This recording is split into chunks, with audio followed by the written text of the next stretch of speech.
આજે આપણે બનાવીશું આલુ કુલસા। તેના માટે 1 કપ મેંદાનો લોટ, 2 કપ રોટલીનો લોટ, અડધો કપ દહીં, 1 સ્પૂન શુગર પાવડર, સ્વાદ પ્રમાણે નમક, 2 સ્પૂન તેલ, 2 ઈનોના પેકેટ।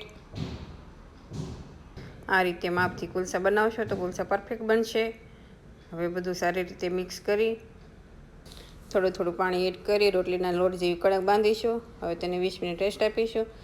હવે બોઇલ કરેલ બટેકાને આ રીતે સીણી તેમાં સ્વાદ પ્રમાણે નમક, અડધી સ્પૂન ચાટ મસાલો, અડધી સ્પૂન આમચૂર પાવડર, અડધી સ્પૂન લાલ મરચું પાવડર, આદુ મરચાં ક્રશ કરેલા, ઝીણા કટ કરેલા કાંદા, થોડા ધાણા એડ કરી સારી રીતે મિક્સ કરીશું।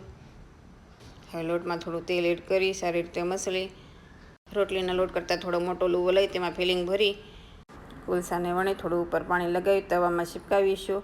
ગેસની ફ્લેમ મીડિયમ રાખી કુલસા પર ધાણા અને તલ ચીપકાવી આ રીતે કૂક કરી ઉપર ઘી લગાવી ગેસની ફ્લેમ બંધ